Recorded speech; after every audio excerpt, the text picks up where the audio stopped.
Today, Voice in Art is interviewing the extraordinary collagist Ulysses Marshall. Ulysses, I'd like to thank you for giving me the time to meet with you today. I really love your work, and I wanted to get some insight to what you do and how you do it. And after seeing your work at the Prince George's African American Museum, the exhibit on paper dolls, my first question to you is, how did you get inspired to do that series? The series Paper Dolls and the background of their existence basically came from my living with my grandmother, who was a patchwork quilt maker. And in the neighborhood, there were no other children of my age or male children for me to play with. So I began to play paper dolls, and I would cut paper dolls from Look magazines, Life magazine, or Sears Roebuck, or anything that had an image of a figure in it, I would cut. And I was here in the studio working one afternoon and chatting with my older sister, who asked me what I was doing. She said, "Are you out there still working?" I said, "Yeah." She said, "Boy, are you still playing paper dolls?" So paper dolls became my identity for my artwork, which separates it from the works of Beard and other collagists. I thought that would be a great identification for me, and it gives my work a forum for their own identity. So how long have you been doing these paper dolls? Well, I've been doing the paper dolls for quite a long time, for many years, but I identified them as paper dolls recently. Most shows they were collages, but now I've changed that to paper dolls. And what's your process? Well, I try to thread a narrative in my head before working. I try to create this scenario of a storyline and how the story should flow. Prior to my working, I probably sit down and just think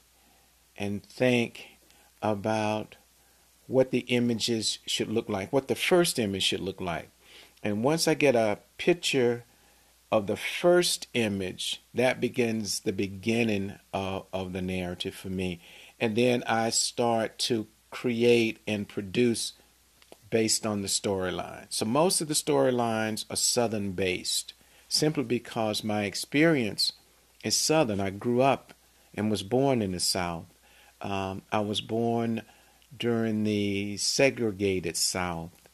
So my experience takes on the independence of becoming separated from an existence that I kind of grew up in. And so the artwork itself is a reminder of my past.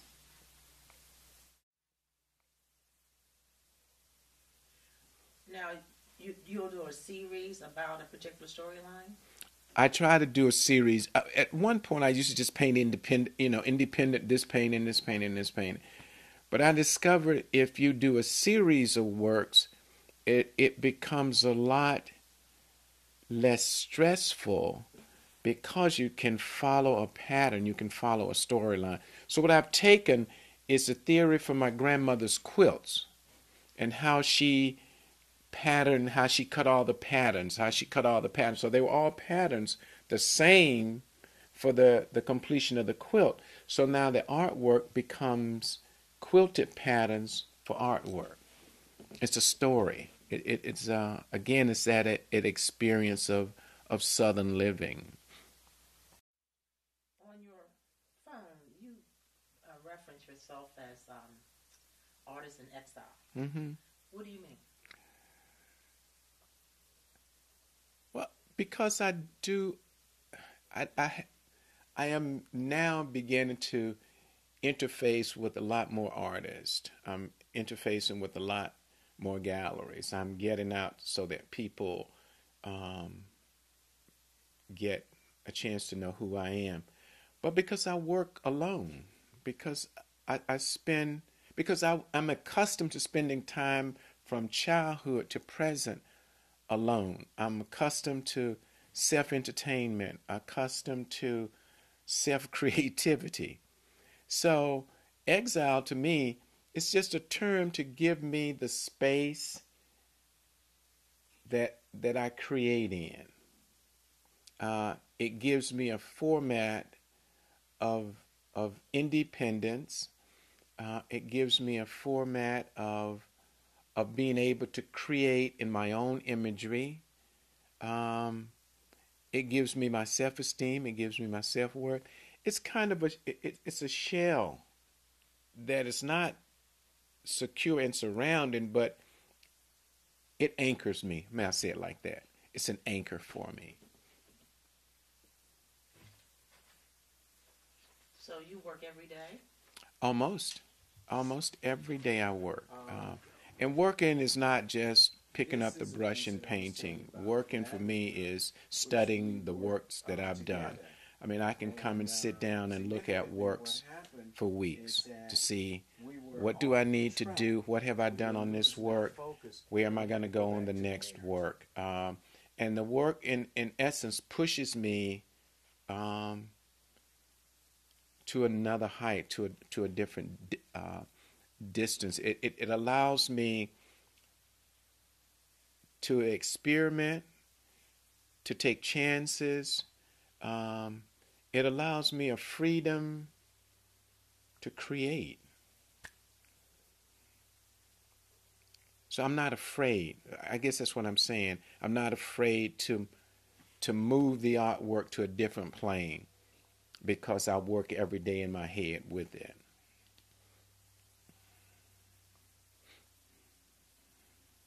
So you don't restrict or confine yourself.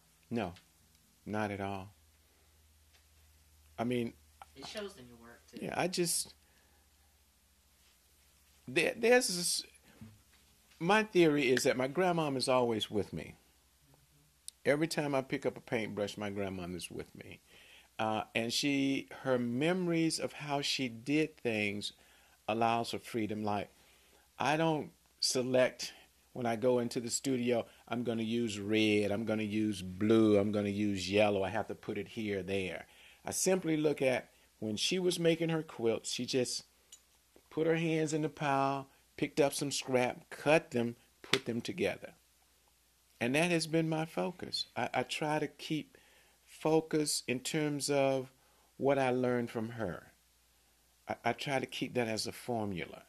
So that formula allows me a certain amount of freedom that academically I wouldn't have had because I would try to do this color and I got to look to see how this color match with this. I got to look at the composition. For me, the composition comes because I have the narrative in my head. So if I'm off key, I can always bring the composition or the narrative back in focus. And I can always think of my grandmama picking up those scraps and putting them together. So I'm not afraid to make a mistake. I'm not afraid to take a risk. I'm not afraid to take a chance. And then, what would even qualify as a mistake? Well, It's your creation. So. What I've learned to do is breathe with my paintings. I was taught to breathe with my paintings. Ohm Cedarberg that I had as a, well, let me back up. I started out as not an art student. I started out as a student of sociology at Albany State College in Albany, Georgia. And I had been to the military. I served in Vietnam. And so when I was a freshman and a sophomore on campus, when it would rain, there was a large oak tree that I would sit underneath. And students would pass by and I would just be sitting there. And so they asked me, "Are you an art student?" And I said, "No, I'm a student of sociology." It continued. So I ventured into the art department to meet this Ohm Cedarberg. Well, why did they think you were an art student? Because of my behavior, I never ran out of the rain. I would just sit. And Cedarberg had this behavior that they thought was a little abnormal. You know, he would talk to himself as he walked. He had an ice cream truck with all of his paintings in it. He wore all this paint on his stuff. They say he walked through the wall, the glass partition in the library. So he was not your normal kind of person in our environment. He was Korean. So when I met him, and he became my mentor, it was mainly getting into art because students thought my behavior was akin to his. Oh, so you were coming off as an artsy person. As a kooky. Not maybe artsy person then. And that was at Albany? Albany State College, Albany, Georgia. I studied sociology for 3 years. And in my senior year, my advisor said, you stay in the art department so much, why not just switch your major? So I did. I switched from sociology to art. And eventually I ended up in Washington with a friend and applied to several art schools, and then I applied to Maryland Institute and was accepted. So I did both my graduate work, and years later I got a Philip Morris Fellowship to do my master's at Maryland Institute College of Art. So you did your undergraduate and graduate? Mm-hmm. Just a graduate there? I did undergrad and grad. Okay. Mm-hmm. I did graduate work with Grace Hardigan at the Hofberger School of Painting. So you've been at this for at least 30 plus years. Mm-hmm. Yes, I have. I mean, I've never given up the fact that art is my passion and something that I wanted to be successful at. Even though I worked for the government for the same amount of years, I was able to separate my employment from my passion. So I hate to say, government work, although it was paying the bills and et cetera, that was secondary to art. So I've never given up art. I always work. I work all the time because I enjoy what I do. I enjoy what I do. Until next time, this is Jenny Glover for Voicing Art.